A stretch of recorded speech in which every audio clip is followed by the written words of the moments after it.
Simple astrologer ప్రేక్షకులకు నమస్కారం.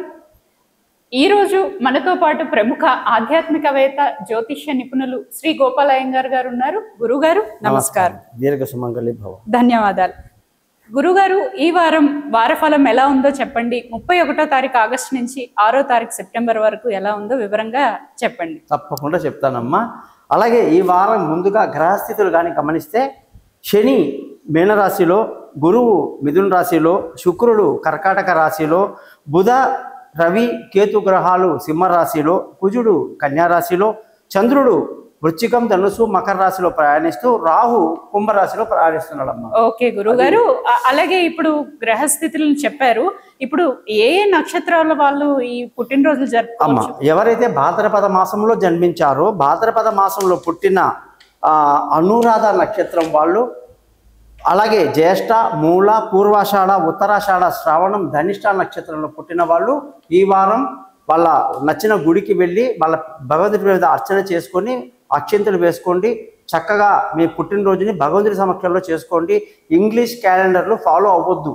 ఆ తర్వాత మీరు కేకులు కట్ చేసుకుందరు కానీ. ఓకే గురుగారు, తప్పకుండా.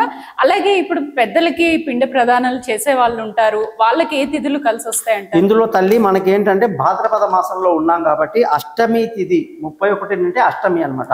అష్టమి నుంచి చతుర్దశి తిథి శుక్లపక్షంలో పెద్దవాళ్ళు ఎవరైతే గతించారో వాళ్ళని భాద్రపద శుక్ల అష్టమి, నవమి, దశమి, ఏకాదశి, ద్వాదశి, త్రయోదశి, చతుర్దశి ఈ తిథుల్లో పోయిన వాళ్ళని మనం స్మరించుకుంటూ వాళ్ళకు బియ్యం పోయటం లేదా పిండ ప్రదానం చేయటం మంచిది.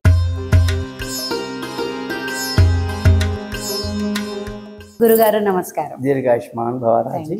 గురుగారు, గురుగారు ఈ వారం ధనుసు రాశి వారికి ఎలా ఉందో తెలియజేయండి. అలాగే ధనుసు రాశి వారికి ఏ నక్షత్రాలు ఉంటాయి, వాళ్ళకి ఏ దశలు కలిసి వస్తాయి, అవి కూడా తెలియజేయండి. మంచి, చాలా తెలివైన ప్రశ్న.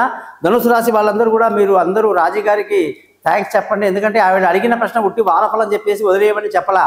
మీరందరూ కూడా ఏ ఏ దశల్లో పుడతారు, ఏ నక్షత్రంలో పుడతారు, మీకు ఎప్పుడు యోగం కలిసి వస్తుందని అడుగుతుంది మీ తరపున. కాబట్టి ముందుగా చెప్పాల్సిందంటే అమ్మ, ఇందులో మూలా నక్షత్రం 4 పాదాలు, ఉత్తరాషాఢ, పూర్వాషాఢ 4 పాదాలు, ఉత్తరాషాఢ 1 పాదంలో వీళ్ళు పుడతారు.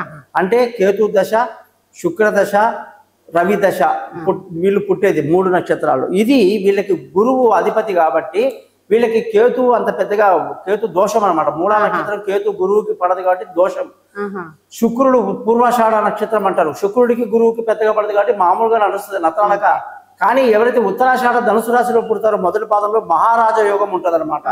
తర్వాత వీళ్ళకి సూర్యుడు మంచి ఫ్రెండ్ కాబట్టి చంద్రదశ కూడా మంచిగా యోగిస్తుంది, మంగళ దశ సూపర్ గా యోగిస్తుంది.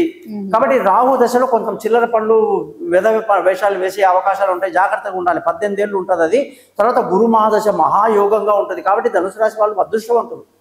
ఈ వారం వీళ్ళకి ఎట్లా ఉందంటే తల్లి, చాలా అద్భుతంగా ఉంది. పట్టిందల్లా బంగారం. వీళ్ళు అనుకున్నట్టు సాధిస్తారు, మానసికంగా దృఢంగా ఉంటారు, దేనికి అసలు ఆలోచించాల్సిన అవసరం లేదు. స్కై ఈజ్ యువర్ లిమిట్ అని మీరు ముందుకెళ్ళొచ్చు.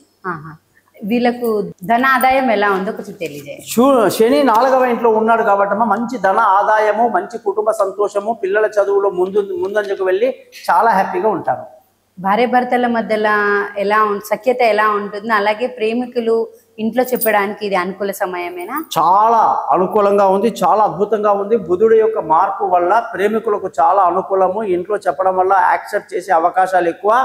ముఖ్యంగా ప్రేమికులకు బాగుండడమే కాదు, భార్యాభర్తలు సంతోషంగా ఆనందంగా గడుపుతారు. అన్నిట్లో ఏకాభిప్రాయాన్ని కలిగి ఉంటారు. పెళ్లి కాని వాళ్ళకి పెళ్లి శుభవార్తలు, దూరంగా ఉన్న భార్యాభర్తలు కలుసుకుంటారు. పార్ట్నర్షిప్ కూడా చాలా బాగా కలిసి వస్తుంది. ఇప్పుడు పిల్లల విషయంకి వస్తే, ఇప్పుడు పిల్లలు చదువు కోసం దూరదేశానికి అనుకుంటారు. సో వాళ్ళకు ఎలా ఉంటుంది? చాలా అద్భుతంగా ఉంది. విదేశీయానాలు బాగా కలిసి వస్తాయి, దూర ప్రయాణాలు కలిసి వస్తాయి. దూరంగా వెళ్ళి చదువుకోవాలి, కాలేజీ సీటు, అనుకున్న సబ్జెక్టు అద్భుతంగా కలిసి వస్తుంది.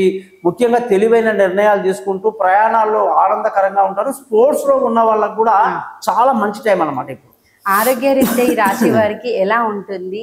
చాలా రోజుల నుంచి బెడ్ లో ఉన్న వాళ్ళు ఉంటారు కదా, వాళ్ళకి ఎలా ఉంటుందో కొంచెం తెలియజేయండి. ఇది చాలా విలువైన ప్రశ్న అడిగింది అమ్మాయి. ఆరోగ్యపరంగా శుక్రుడు అష్టమంలో ఉండడం వల్ల తీవ్రమైన అనారోగ్యానికి గురయ్యే అవకాశాలు ఉంటాయి.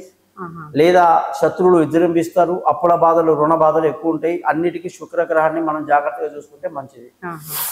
బిజినెస్ ఈ రాశి వారికి ఏ బిజినెస్ పెడితే కలిసి వస్తుంది? కొంచెం తెలియజేయరా? తప్పకుండా రాజీ అడిగినట్టుగా మీకు ఫుడ్ ఇండస్ట్రీ బాగా కలిసి వస్తుంది. ఫుడ్కు సంబంధించిన ఏ బిజినెస్ చేసుకోవచ్చు వీళ్ళు. కానీ అష్టమంలో శుక్రుడు ఉండడం వల్ల ఈ వారం వ్యాపారంలో బాగా నష్టాలకు గురే అవకాశాలు, ఇబ్బందులు ఉన్నాయమ్మా. చాలా జాగ్రత్తగా ఉండాలి. జాబ్ ప్రకారంగా వస్తే జాబ్ చేసుకునే వారికి ఈ వారం ఎలా ఉంది కొంచెం తెలియజేయండి. తప్పకుండా రాజీ. ఇప్పుడు ఎలా అంటే బుధుడు అధిపతి కాబట్టి ఉద్యోగంలో ప్రమోషన్లు, ఇంక్రిమెంట్లు, పై అధికారుల ప్రశంసలు, కొత్త ఉద్యోగంలో అవకాశాలు, అనుకున్న టైంకి వీసా రావటం అన్ని అనుకూలంగా చాలా బాగున్నాయి అన్నమాట. కాబట్టి ఉద్యోగపరంగా చాలా దృఢంగా ఉంటారు. ఇప్పుడు గవర్నమెంట్ జాబ్ ట్రై చేసే వారికి కూడా ఈ వారం కలిసి వస్తుంది. చాలా చాలా బాగా కలిసి వస్తుంది. ధనుసు రాశి వాళ్ళు ఎవరైనా సరే గవర్నమెంట్ జాబ్ ట్రై చేసే వాళ్ళు ఈ 2 నెలల్లో చాలా జాక్పాట్ కొట్టే అవకాశాలు ఎక్కువ ఉన్నాయి. ఇప్పుడు కొత్త ఇల్లు కట్టాలన్నా, కొత్త ఇల్లు కొనాలన్నా, ఇన్వెస్ట్మెంట్ ప్రకారంగా కొత్త కారు కొనాలన్నా ఈ వారం బాగుందా వారికి? చాలా చాలా బాగుంది. సొంత ఇల్లు, వాహనము, విలువైన వస్తువులు, ఆస్తులు అన్ని కొనడానికి బాగుంది. తల్లి ఆశీస్సులు, ఆరోగ్యం బాగుంది. తండ్రి దగ్గర నుండి వచ్చే ఆస్తులు కానివ్వండి, కోర్టు విభేదాలు, అన్నదమ్ముల మధ్యలో విభేదాలు, అది వాళ్ళకి ఎలా ఉంటుంది? అమ్మ ఇప్పుడు నువ్వు అడిగావు కానీ చాలా అనుకూలంగా ఉందండి. ఖచ్చితంగా అన్ని విభేదాలు తొలగిపోతాయి. తండ్రి సపోర్ట్ చాలా బాగుంటుంది. అత్తగారి, మామగారి సపోర్ట్ ఉంటుంది. ధర్మ మార్గంలో నడుస్తూ ముందుకెళ్తారు. అదృష్టం కూడా చాలా బాగుంది. అలాగే వీళ్ళకి ఏదైనా పరిహారం ఉంటే చెప్పరా? ఏ గ్రహానికి పూజ చేస్తే మంచిది, ఏ గుడికి వెళ్తే మంచిది? ముఖ్యంగా వీళ్ళు శుక్ర గ్రహానికి రోజు పరిహారం చేసుకోవాలమ్మా. 20 సార్లు శుక్ర మంత్రాన్ని చదువుకోండి అయ్యా. అలాగే శని బాగున్నాడు, కుజుడు బాగున్నాడు, శుక్రుడు ఇబ్బంది పెడుతున్నాడు, బుధుడు చాలా బాగున్నాడు, సూర్యుడు ఇంకా బాగున్నాడు. కాబట్టి ఉన్న ప్రాబ్లం అంతా శుక్రుడితో. కాబట్టి శుక్ర మంత్రం రోజు చదువుకోండి, అన్ని మేలు జరుగుతాయి, ఇబ్బంది ఏమీ లేదు. చాలా చక్కగా చెప్పారు గురుగారు. విన్నారు కదా ప్రేక్షకులు, గురుగారు చెప్పినట్టుగా కొంచెం జాగ్రత్త పడుకుంటా ధైర్యం ఉంచుకొని మీకు ఆరోగ్య రీత్యా జాగ్రత్తగా చూసుకోండి. మీకు జాతక ప్రకారంగా ఎలాంటి సమస్య ఉన్నా, ఎలాంటి డౌట్ ఉన్నా గురుగారిని తప్పకుండా కన్సల్ట్ కానీ. ధన్యవాదాలు.